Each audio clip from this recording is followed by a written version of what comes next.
नमस्ते दोस्तों, गीता की धार्मिक कहानियों में आपका स्वागत है। आज हम बताते हैं 2024 में तुलसी विवाह कब है। तुलसी विवाह कैसे करते हैं, पूजा विधि, एकादशी कब है। तुलसी विवाह हिंदू धर्म में सर्वाधिक शुभ दिनों में से एक तुलसी विवाह को माना जाता है, जो भगवान विष्णु और माँ तुलसी को समर्पित होता है। तुलसी विवाह के दिन जगत के पालनहार भगवान विष्णु की सालिग्राम के रूप में और तुलसी के पौधे की शादी की जाती है।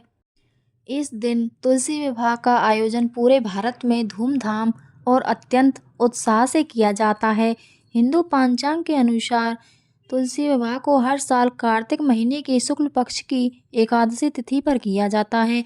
तुलसी विवाह का पर्व 11वें चंद्र दिवस अर्थात प्रबोधनी एकादशी से आरंभ होता है और पूर्णिमा की रात्रि या कार्तिक पूर्णिमा तक निरंतर चलता है। भारत के कई भागों में तुलसी विवाह का पर्व 11वें व 12वें चंद्र दिवस पर मनाया जाता है। भारतीय कैलेंडर के अनुसार यह पर्व सामान्य रूप से अक्टूबर या नवंबर महीने में आता है। इस दिन भगवान विष्णु के विग्रह स्वरूप शालिग्राम तथा देवी तुलसी का विवाह संपन्न करने का विधान है। तुलसी विवाह मुहूर्त 12 नवंबर द्वादशी तिथि 4:04 तक, 13 नवंबर द्वादशी तिथि 1:01 तक शाम।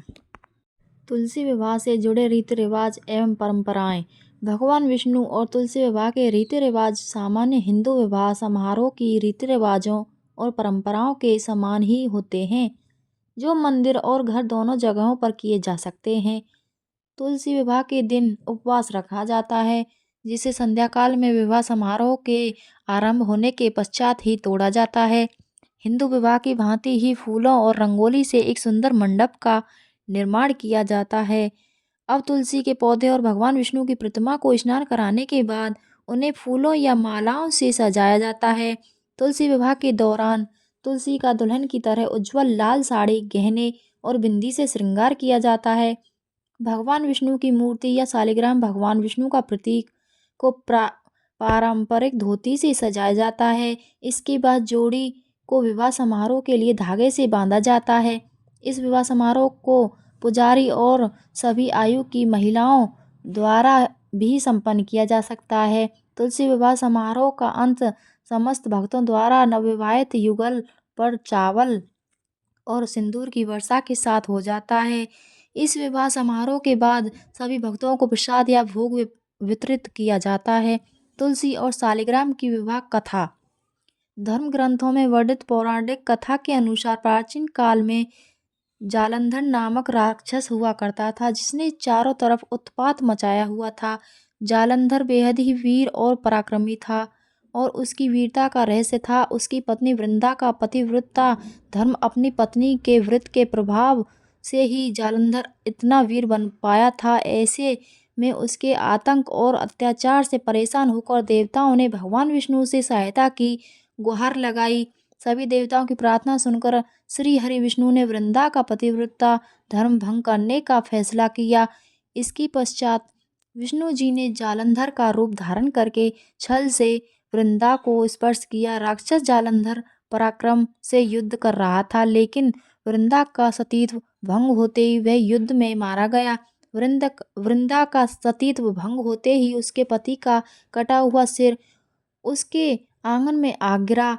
यह देखकर वृंदा क्रोधित हो उठी। उसने यह सोचा कि अगर मेरे पति यहाँ हैं तो आखिर मुझे स्पर्श किसने किया। उस समय वृंदा ने अपने सामने भगवान विष्णु को खड़े पाया। उस समय गुस्से से वृंदा ने भगवान विष्णु को श्राप दिया कि जिस प्रकार तुमने मुझे छल से मेरे पति का वियोग दिया है, उसी प्रकार तुम्हारी पत्नी भी छल पूर्वक हरण होगा और स्त्री वियोग सहने के लिए तुम भी मृत्यु लोक में जन्म लेना होगा। इतना कहने के बाद वृंदा अपने पति के साथ सती हो गई। ऐसा कहा जाता है कि वृंदा के श्राप से ही भगवान श्री राम ने अयोध्या में जन्म लिया और उन्हें सीता माता का वियोग सहना पड़ा। जहाँ पर वृंदा सती हुई थी, वहाँ तुलसी का पौधा उत्पन्न हुआ। तुलसी विवाह का महत्व।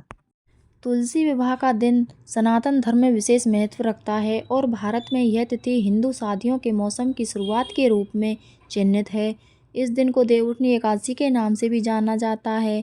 देवउठनी एकादशी के दिन भगवान विष्णु अपनी 4 महीने की योग निद्रा के बाद जागते हैं और इसी दिन तुलसी विवाह करने का भी प्रावधान है। हिंदू शास्त्रों के अनुसार इन 4 महीनों अर्थात चतुर्मास में किसी भी प्रकार का शुभ और मांगलिक कार्य करना वर्जित होता है। देवउठनी एकादशी या तुलसी विवाह से ही शुभ कार्यों की शुरुआत होती है। इस दिन तुलसी विवाह को आयोजित करना अत्यंत शुभ एवं मंगलदायक सिद्ध होता है। ऐसी मान्यता है कि जो मनुष्य अपने घर में तुलसी विवाह एवं पूजा का आयोजन करता है उसके घर परिवार से बड़े क्लेश तथा विपत्तियां दूर हो जाती हैं। साथ ही घर में दुखों का अंत और धन संपत्ति में वृद्धि होने लगती है। अगर आपको ऐसा लगता है कि आपके घर में नकारात्मक शक्तियां का वास है तो आपको निश्चित रूप से अपने घर में तुलसी विवाह का आयोजन करना चाहिए। तुलसी विवाह के दिन यज्ञ और सत्यनारायण की कथा संपन्न करने से भी विशेष लाभ की प्राप्ति होती है। तुलसी विवाह का पर्व श्री हरि विष्णु से तुलसी के पौधे के विवाह का स्मरण कराता है, जिन्हें माता लक्ष्मी का अवतार भी कहा गया है। यह उत्सव प्रबोधनी एकादशी तथा कार्तिक पूर्णिमा के बीच मनाया जाता है। तुलसी विवाह का उपवास और पूजा विवाह स्त्रियों द्वारा सुखी वैवाहिक जीवन और उनके पति एवं बच्चों के कल्याण के लिए किया जाता है। इसी प्रकार कुंवारी कन्याएं सुयोग्य वर की प्राप्ति के लिए करती हैं। वीडियो अच्छी लगी हो तो लाइक करना, शेयर करना, सब्सक्राइब करना ना भूलें। धन्यवाद।